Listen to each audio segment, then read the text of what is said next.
Vuelta al programa. Para mí es un gran honor recibir esta noche a don Guillermo Lasso, prominente político ecuatoriano, 2 veces candidato presidencial, un gran demócrata y un político admirable. Un aplauso para él, por favor. Muchas gracias. Bienvenido. Gracias. ¿Cómo estás, Guillermo? Muy bien, Jaime. Para mí un honor estar aquí contigo. Muchas gracias. Lo quiero expresar por el respeto y admiración a tu carácter de liberal, un periodista liberal muy claro. Gracias. Me gusta oírte porque no tienes pelos en la lengua. Eres muy generoso. Tú también eres un liberal, ¿verdad? Sí, me defino como liberal también. Sí. Sí, sin duda alguna. Y entrando en materia, Antes de materia, me das la oportunidad de saludar a través de Mega TV a todos los ecuatorianos en Estados Unidos, Sí. especialmente a los del sur de la Florida, que siempre nos han apoyado. Aquí hemos ganado ampliamente las elecciones, todas. Sí. Gracias a Paquita Cabrera, que es una de las grandes líderes de Creo. Sí, un aplauso para Paquita, que está por aquí. Está por aquí. Conozco a Julio Borges y tu definición se queda corta. Es un gran caballero, un hombre serio. Y vaya para él una expresión de solidaridad por la muerte de su compañero de partido, que es un dolor no solo para Venezuela, es un dolor para todos los demócratas en América Latina. Yo creo que hoy, cuando hablamos de globalización, tenemos que entender que la política también se ha globalizado. Así es.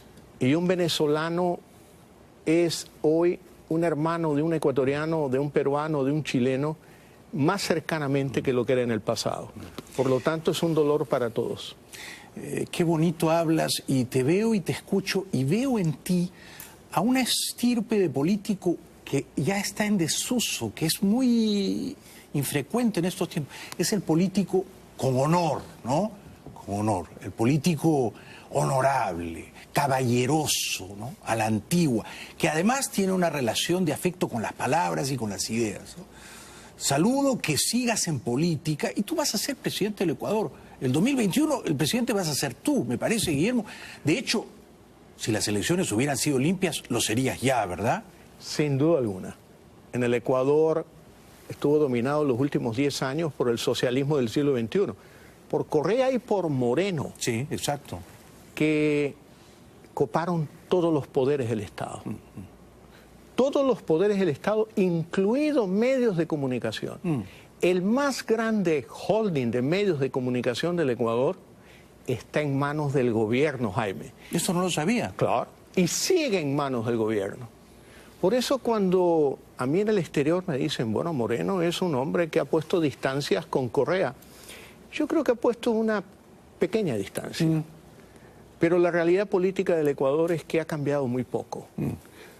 El mayor impacto del gobierno de Moreno fue una propuesta mía de campaña, por la que yo luché durante 3 largos años, cuando Correa aspiró a la reelección indefinida. Y nosotros lo enfrentamos en las calles de todas las ciudades del Ecuador. Lo recuerdo. Y logramos una presión social al punto en que Correa dijo, bueno, en esta ocasión yo no me voy a presentar, pero después sí. Y ahora les dejo a Moreno. Y les salió el tiro por la culata, como se dice vulgarmente. Afortunadamente, ¿no? Yo diría que es una bala de salva la que le ha salido. Porque realmente Moreno no es cambio. No es cambio. No es cambio. No es cambio. Fíjate que desde acá yo tenía esa percepción, que Moreno no había resultado tan malo como nos lo temíamos. Ahora, ¿Moreno preside un gobierno democrático, Guillermo? Yo creo que el Ecuador vive un proceso de transición. Pero no es una transición en la que el gobierno haya definido un rumbo en lo político, en lo económico, en lo social. No. Es una transición a conveniencia del presidente que ilegítimamente llega al cargo y que tiene que sostenerse ahí más o menos. Ilegítimamente porque hicieron fraude. Por supuesto que sí, hicieron fraude. Y Moreno lo sabe. Moreno lo sabe y lo siente. El 2 de abril del 2017, alrededor de las 5:30 de la tarde, hubo un apagón electoral. Luego de anunciarse el conteo rápido y el exit poll que nos daba ganadores a nosotros, se apaga el sistema electoral del Ecuador. Sí, qué oportuno, y lo prenden después de 20, 30 minutos y los resultados son distintos. Sí, sí.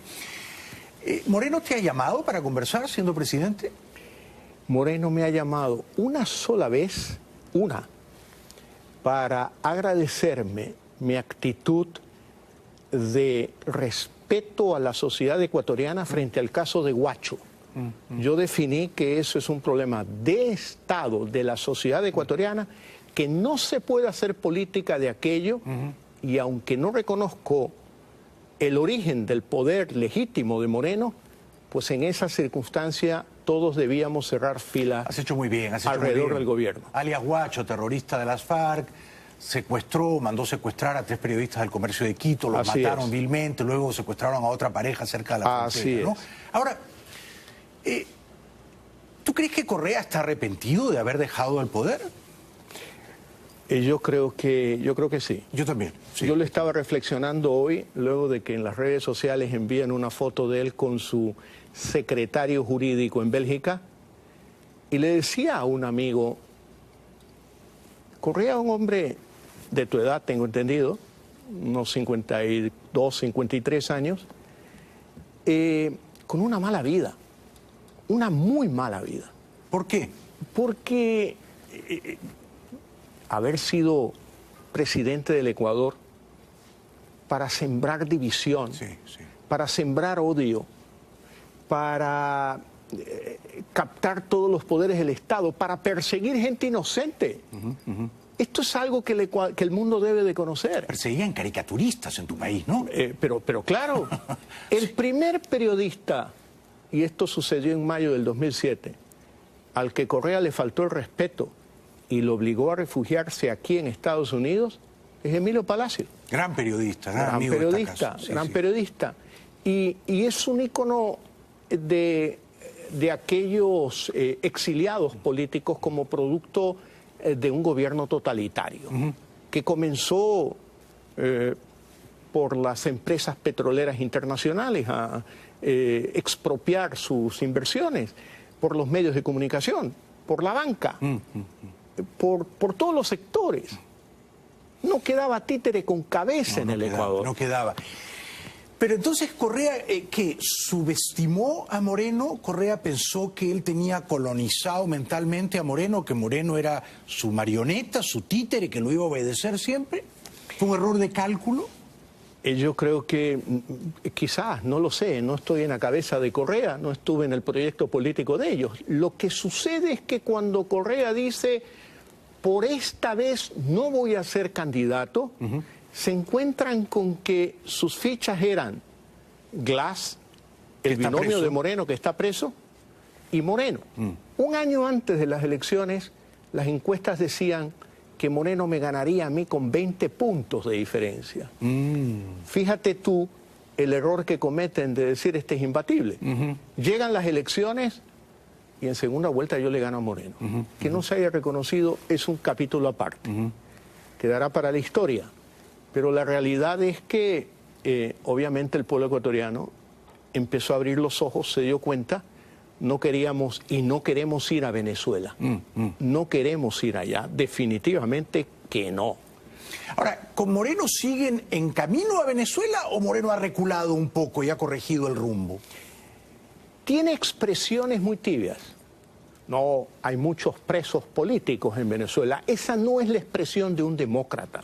Un demócrata no puede aceptar un preso político, por ningún motivo en ningún lugar del mundo. Sí, estoy de acuerdo. A mí también me parece un tibio, Moreno. Un tibio. Y luego, yo acabo de ponerle un tuit y decirle, oiga, señor, sigue el ejemplo del presidente Duque, de Piñera, de Perú, de Canadá. Suscriba la carta para denunciar a Maduro ante la Corte Penal Internacional. ¿Y su respuesta cuál es? A la prensa, no a mí. Bueno, no estoy enterado, tengo que ver a fondo qué es lo que sucede. Ojalá hubiera visto este programa, lo que ha sucedido con el señor Albán. Exactamente, sí. Y se dé cuenta. Sí. Es un tibio. Pero los tibios son peores. porque los tibios a veces tienen una posición Sí, y al otro sí. día otra, y engañan y hacen vivir unas apariencias, ¿no? A Correa yo lo combatí, pero... Cuando Correa tenía poder, cuando combatirlo era jugarte la libertad. Pero definitivamente, Claro, claro. La tranquilidad de mi familia, Sí, mi seguro. patrimonio, mi libertad. Seguro. Ahora, antes de ir a la primera pausa, te ruego que te quedes con nosotros un tiempo más largo porque queremos disfrutar de tu inteligencia y de tu Encantado, sentido gracias, del honor, Guillermo. gracias. Cuando ganó Correa, hace ya tantos años, ¿no? ¿Tú sabías que se venía lo que se vino? O sea, ¿tú ya lo tenías más o menos bien estudiado, este personaje? Definitivamente que sí. Sí. Y desde el primer día, a quien yo podía le advertía de los riesgos del Ecuador.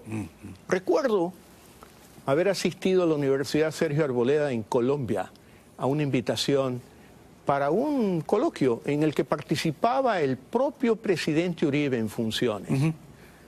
Obviamente yo hablé primero, corto, describí lo que pasaba en Ecuador, y al terminar el evento el presidente Uribe sale por mi lado y me dice, oiga, ¿no está usted exagerando? 2007, noviembre. Después vino el episodio de Angostura y toda la experiencia de Uribe con Correa. Sí. Y cuando tuve la oportunidad de encontrarme aquí en Miami con el presidente Uribe, le dije, oiga, me quedé corto.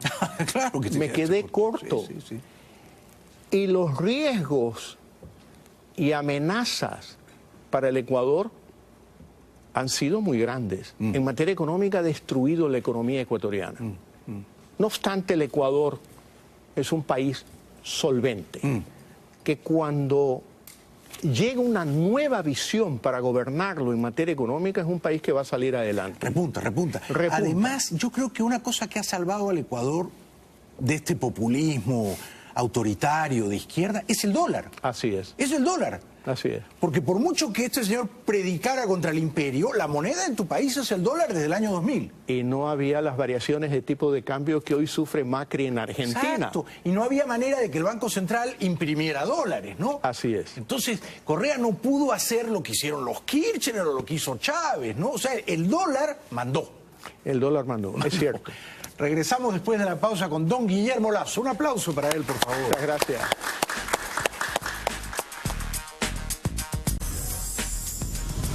Qué suerte la mía. Bienvenidos de vuelta al programa. Nos visita don Guillermo Lasso, un gran político ecuatoriano, ¿no? Muy querido, muy respetado en Ecuador, entre los demócratas de América, 2 veces candidato presidencial. La última vez él ganó la elección, solo que se la robaron, ¿no?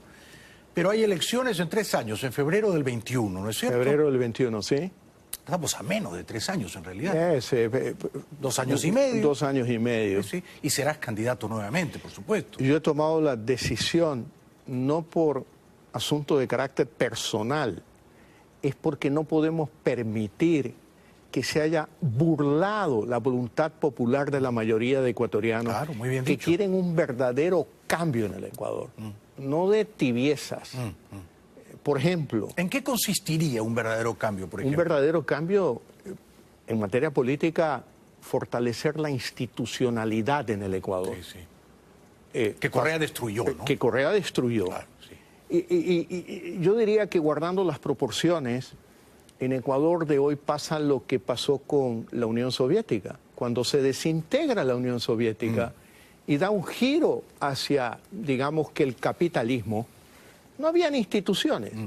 ¿En manos de quién cayó la Unión Soviética? De mafias, de espacios de poder. Control por aquí de un grupo, otro grupo por acá.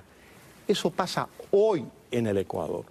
No son las instituciones, no es la ley la que impera, sino que de alguna manera es un reparto de poder. Unos que quieren poder de buena fe, otros que lo hacen por negocio, y otros que quieren continuar con el modelo de Correa.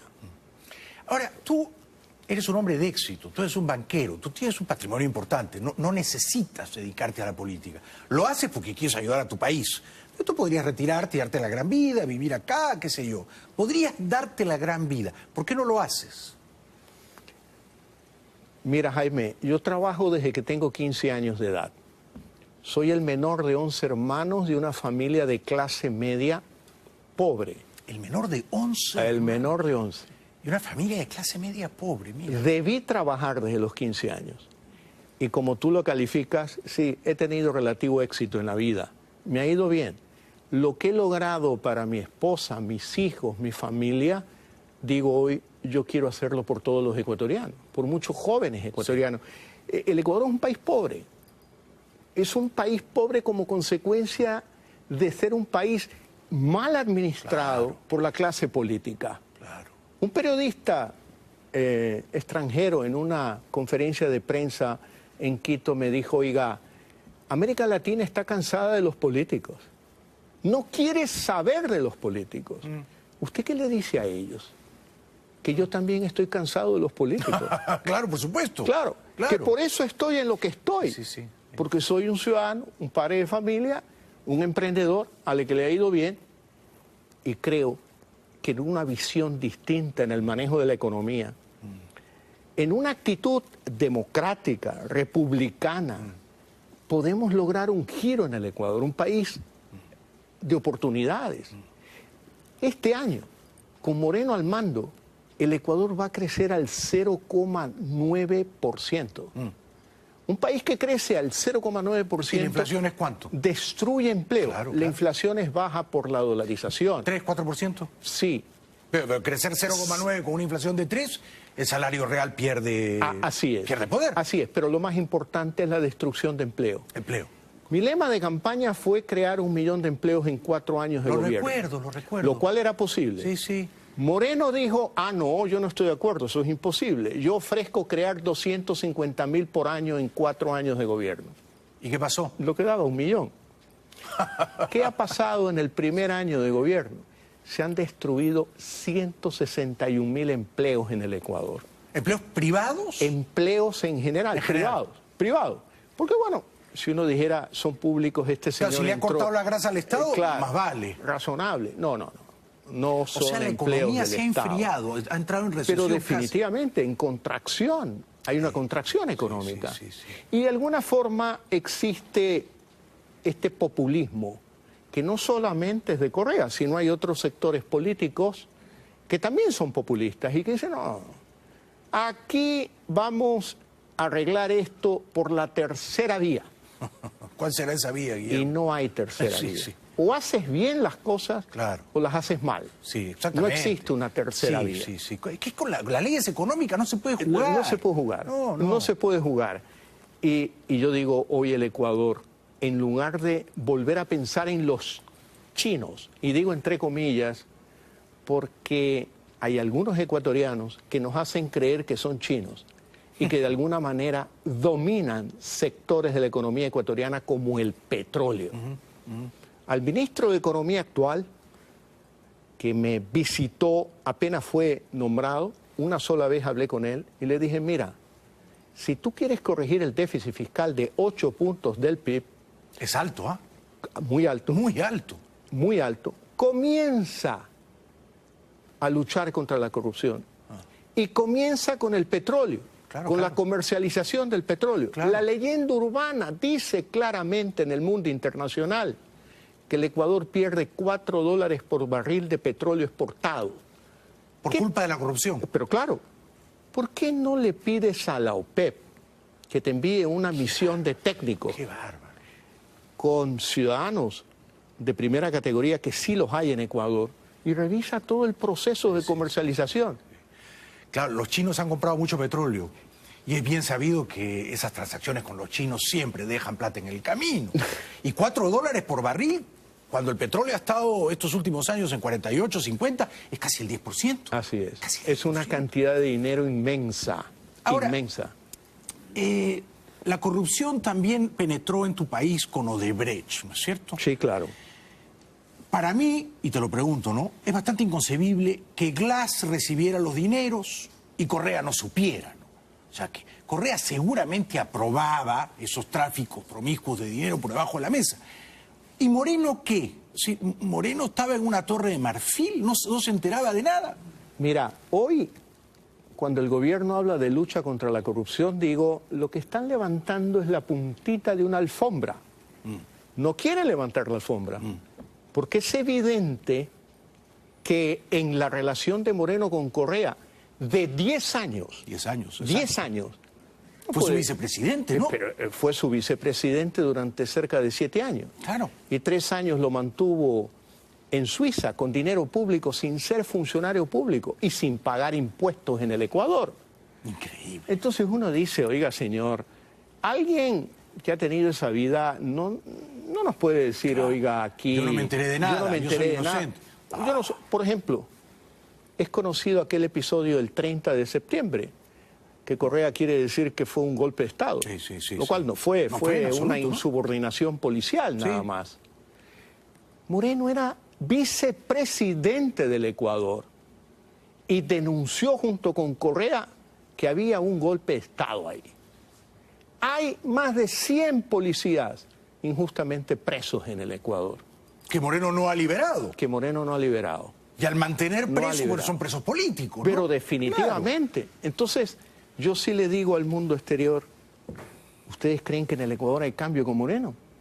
No, señor, no hay cambio con Moreno. ¿Y qué es lo que hay entonces? Es un maquillaje. Es un gobierno de transición que se basa más en el interés personal Sí, sí. de un gobierno débil de sostenerse en el poder. Comprendo. Yo diría que a excepción del ministro de Defensa, el gabinete es un gabinete muy mediocre. Me Muy gusta que mediocre. digas las cosas así. Absolutamente Que llames a las mediocre. cosas por su nombre. Además, como dices tú, es un gobierno de transición, pero no se sabe de transición a dónde, ¿no? Porque da bandazos. Así es. Entonces tampoco es una transición clara a una democracia republicana de libre mercado. Tampoco. No sabemos a dónde nos lleva, ¿no? Por ejemplo, Moreno en ocasiones cree que la economía da ciertas señales de inclinación hacia una economía basada en la inversión privada, pero luego al siguiente día tiene un discurso totalmente opuesto. Yo creo que él no se da cuenta, porque no entiende de economía. Ah, no entiendo. No entiende de economía. Por eso es tan importante que tú sigas en política. Es muy importante. América Latina necesita políticos que hayan sido hombres de éxito. Pienso en Piñera, pienso en Macri, pienso, aunque haya renunciado en Kuczynski, pienso en ti. ¿No es cierto? Sí, políticos que vienen de regreso de la actividad privada, que se han forjado un patrimonio, que por lo tanto no van a ser vulnerables a la corrupción, al saqueo, a las pillerías, porque no lo necesitan, están de vuelta. Es muy importante que tú no tires la toalla, ¿no, Guillermo? No vamos a tirar la toalla, Jaime. Vamos a seguir y seguir con mucho esfuerzo, con mucha dedicación. Me alegro. Me alegro. Un aplauso para él. El Ecuador es un país solvente. ¿Cuál es el problema de la economía ecuatoriana hoy si tú analizas la coyuntura? Una deuda pública excesiva que sobrepasó los límites legales en el gobierno de Correa y en este gobierno de Moreno, ¿A cuánto llega, por favor? 60% del PIB. Alguien diría, oye, no es tanto, España tiene el 93%, Estados Unidos, bueno, no conozco la cifra exacta, pero es también muy grande. Pero hay una diferencia.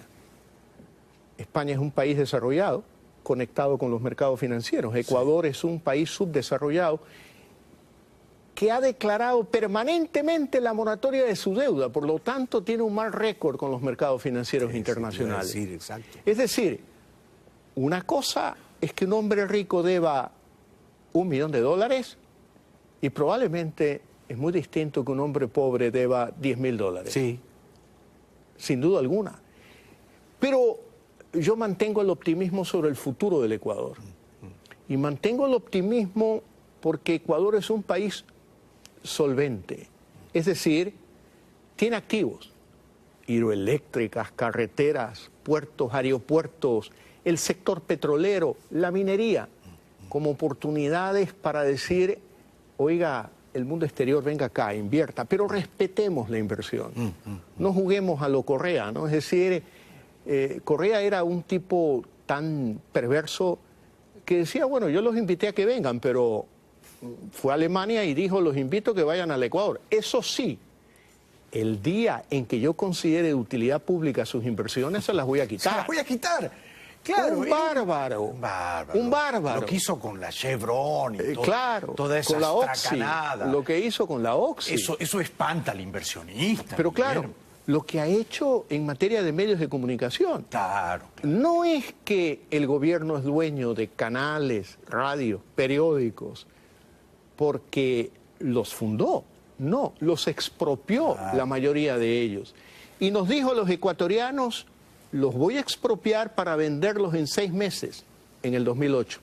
Han pasado 10 años. ¿Y siguen siendo de ellos? Sí, y siguen en manos de Moreno. Y además, algo más grave, la ley de comunicación de Correa sigue vigente en el Ecuador. Es una barbaridad, Claro. eso es una barbaridad. Claro. Espéranos un ratito, tenemos que ir a la publicidad y seguimos disfrutando de don Guillermo Lasso. Un aplauso para él, por favor. Gracias. ¿Y qué hay que hacer? Noche con don Guillermo Lasso, 2 veces candidato presidencial al Ecuador y con seguridad lo será una tercera vez también y esperemos que gane. Guillermo, te quiero preguntar por Venezuela. ¿Venezuela es una dictadura? Absoluta y total y cruenta, como lo acabamos de ver en el episodio de Fernando Albán. ¿Cómo salimos de ella? ¿Cuál es el camino? Yo creo que uno de los caminos es precisamente denunciar los delitos de lesa humanidad ante la Corte Penal Internacional. ¿Aplaudes esa decisión? No solo aplaudo, la suscribo y le he pedido públicamente a Moreno que tenga la valentía de seguir el liderazgo de Duque en este punto. Y luego, reflexionando, cuando tú te topas en la vida una agresión que reduce tu libertad de acción, tu libertad individual, bueno, el agresor es responsable de mi reacción frente a eso. Exacto. Y yo creo que Maduro y Cabello y toda su pandilla son los responsables de lo que pueda suceder en el desenlace de Venezuela. No puede ser que el mundo mire a otro lado con esta diáspora del siglo XXI de venezolanos caminando por las carreteras de Colombia, de Ecuador, de Perú. ¿De tu país? ¿Cuántos venezolanos hay en tu país? Alrededor hablan de estos 250.000. Mucha gente. 250.000. Y gente valiosa, mucha de ellas. Claro, claro. Capacitada, médicos, tecnólogos en el campo de la medicina, gente valiosa. Entonces tú no puedes aceptar que un país como Venezuela, un país rico, haya producido la crisis humanitaria que produce Venezuela. Ahora, si yo le pregunto Maduro, a Moreno, al presidente Moreno, ¿Venezuela es una dictadura? ¿Qué respondería? La canciller de Moreno, que hoy, gracias al Ecuador, va a presidir desde mayo próximo, tengo entendido, la Asamblea General de las Naciones Unidas, declaró últimamente que Venezuela y Nicaragua han producido realmente ejemplos importantes para el desarrollo y la democracia. ¿En serio? En serio. Son ejemplos para la democracia regional. Imagínate tú. Entonces, claro, cuando Moreno tenía esta canciller, uno decía, a ver, señor, ¿usted por qué se decanta? ¿Por la democracia o por la dictadura de Venezuela? Venezuela es una dictadura y a las dictaduras hay que combatirlas con herramientas democráticas como la denuncia ante la Corte Penal Internacional. Sí. Pero yo creo que por razones humanitarias los países del mundo no pueden mirar hacia la luna y dejar pasar lo que está sucediendo en Venezuela. Desde ese punto de vista, ¿en tu opinión se justifica eventualmente usar la fuerza en aras de la libertad para rescatar a los venezolanos de esta tragedia? A eso está llevando Maduro, a eso lleva Cabello, ¿no? A eso lleva todo este grupo de violentos. Son ellos los violentos. Claro, exactamente. Son ellos los violentos. Y, bueno, una lástima, pero me hubiera encantado firmar la carta junto con Duque y con Piñera para denunciar los delitos de lesa humanidad de la dictadura venezolana ante la Corte Penal Internacional. ¿Conoces a Duque, al presidente de Colombia? Lo conozco, sí, lo conocí muy escasamente. Fui invitado a presenciar uno de los debates presidenciales en Bogotá y al siguiente día fui invitado por una cadena de televisión a comentar el debate. Bueno, yo creo que no me equivoqué. Los colombianos decidieron bien. Decidieron muy bien. Decidieron muy bien. ¿Y has conocido al presidente Trump? No, no lo he conocido. No lo he conocido y realmente ahora que describías a Bolsonaro, yo tengo muy buenos amigos en el campo de la política internacional, a quienes he buscado. Yo he buscado su amistad, porque es una forma de formarse en política también. Seguro. A Bolsonaro no lo voy a buscar nunca. Un aplauso para Guillermo Lasso. ¿Y a quién o a quiénes sí buscarías? Cuando tú seas presidente de Ecuador, ¿cómo qué presidente te gustaría ser más o menos, salvando las distancias? Yo creo que hay un modelo en América Latina que es Sebastián Piñera. Chile es un ejemplo de desarrollo para América Latina. Tienes tanta razón. Y Sebastián Piñera, a quien tengo el gusto de conocerlo personalmente, hizo un muy buen gobierno, primer buen gobierno, con buenos resultados en la economía. Pero ahora está haciendo un segundo mejor gobierno. Cosa que ya parecía difícil, ¿no? Comenzó con un discurso social.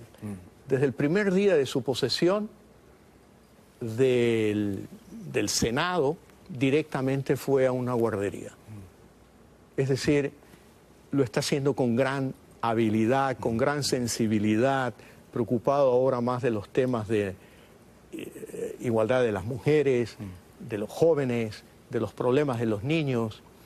Piñera es un hombre con gran capacidad, un hombre muy inteligente. Y Chile se ha convertido en la región en un faro de libertad y de prosperidad, ¿no? Definitivamente, parece, ¿no? Definitivamente que sí. Tiene un gran equipo de gobierno con Felipe Larraín, con Chadwick y con Roberto Ampuero, que realmente es alguien... Escritor, canciller, ¿cómo no? El canciller Ampuero, ¿no? Un hombre que sabe que... Gran defensor de la libertad,